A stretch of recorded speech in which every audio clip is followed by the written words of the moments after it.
They know, you know, these are things we gotta start paying attention to. Simplicity. You know what I'm saying? I don't have to have a PhD and all that other yada yada yada to speak intelligent. No, if I can communicate my point, if I can communicate what I'm addressing to you live in reality, you know what I'm saying? And get you out of the matrix for a minute. Just come on over here out of the matrix. Because see, that's what I love about My Sovereign World.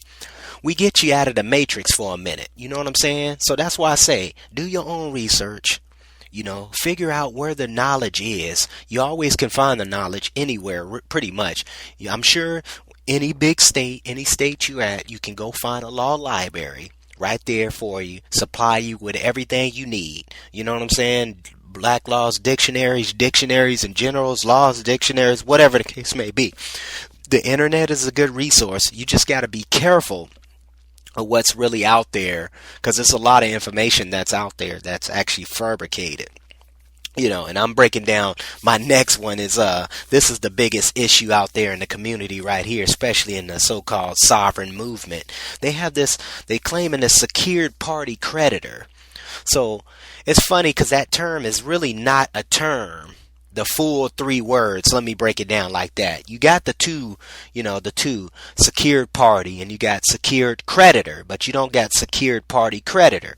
So these are things we need to start paying attention. And some documents out there, I won't even go, ain't knocking these gurus or whatnot, but it's some things you got to start paying attention to how we're phrasing phraseology, if you want to go there, terminology, that we're putting things in manufacturing. There's that word again, manufacturing. I might not even pronounce it right, but come on, we got to look it up too. Manufacturing, man-made. Come on.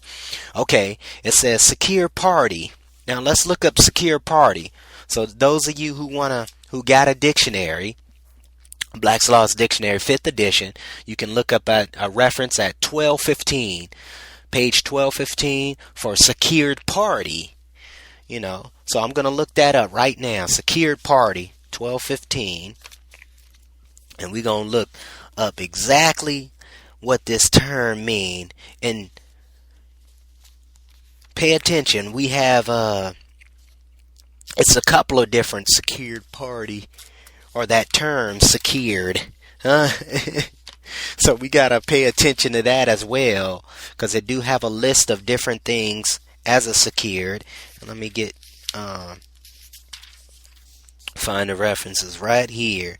So you got secure, you got secured, you got secured creditor, you got secured loan, secured party, secured transaction.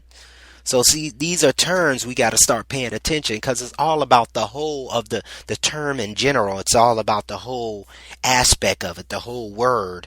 So let me give you, I'm just going to break down secured party. So secured party, and it's pretty lengthy here. A leader, a lender, seller, or other person in whose favor there is a security interest, including a person to whom accounts or chattel paper have been sold. Remember back in the day, this is funny too.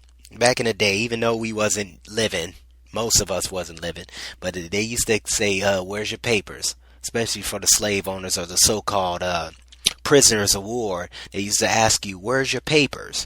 You know what I'm saying? So I'm coming back to secure party. When the holders of the obligation is issued under the indenture of trust, equipment trust, agreement, the like are represented by trustee or other person. The representative is the secured party. Section 9, 105, 1M of the 1972 UCC Code. 9, 105, 1I of the 1962 UCC Code. That's pretty interesting. 1962, or somewhere in there, I believe. Don't quote me on this one, but you can check my papers. But guaranteed 1962, that's when they ratified the UCC around the world for all states to incorporate that. And I think Louisiana was the only one that took it later on in time. I think it was 70s they took it on later on. But 62, that's when everybody, all the so-called states took it on a bit. took it on the heat and put it on their records or in their codes as a UCC code. So secured party, that's 1215 on Black's Law's Dictionary, 5th edition. So secured creditor. Now check this definition out. A creditor who holds some special particular assurance, forgive me on the words, of payment in pecuniary, something PECUNARY, assurance of payment of his debt, such as a mortgage, collateral, or a lien. See secured party, security interest. That's pretty interesting, huh?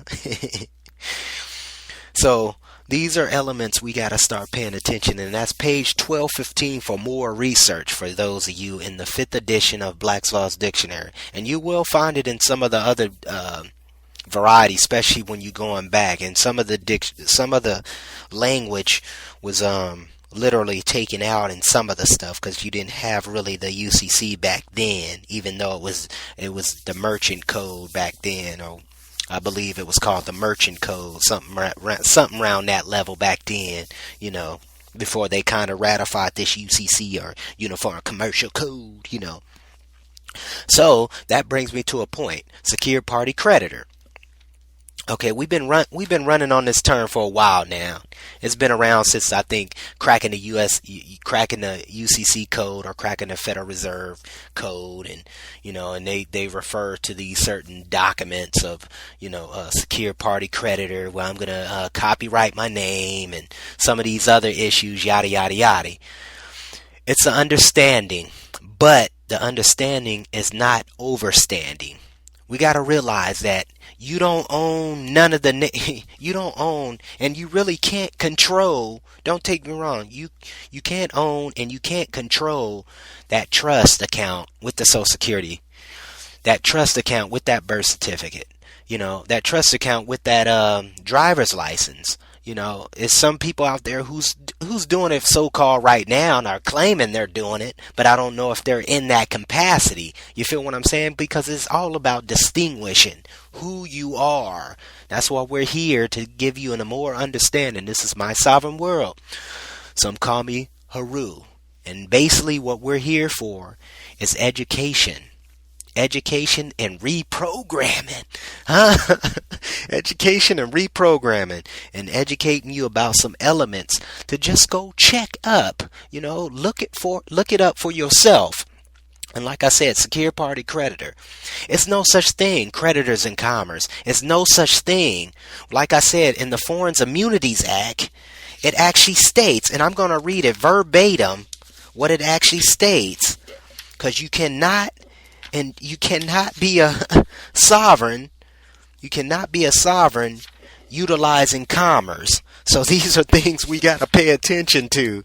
And we've been trying to do this, and it's not working. And we're wondering why things are not happening the way it's happening, like everybody else have it going on, or some of the people seem like it's going on, but in reality, it's not going right for them. Period. Point blank. Actually, it states here in the Foreign Sovereign Immunities Act, 28 USC Part 5 or 6, Chapter 97, I believe that is. And don't quote me wrong, it's the I and the V. I think that's 5. I believe it's 5. Let me check it up real quick. 5 or 6 is one of those. Let me look at that. But yeah. Oh, no. I was wrong. I was way wrong on that one. It's 4. Yeah, it's 4. So, Part 4, Chapter 97, and that's Foreign Sovereign Immunities Act, when you look that up. It's basically, and that was in 1970s, I believe 1970s, that the Foreign Sovereign Immunities Act was in 1970. And they basically phrased becoming a foreign government, So, you are a foreign government, but you can't interact in no kind of commerce. When you interact in commerce, you're wavering your right as a sovereign. And maybe, as a matter of fact, I got my Where is it? I got it here. I'm just paraphrasing pretty much. But definitely you can check that. Like I said, Foreign Sovereign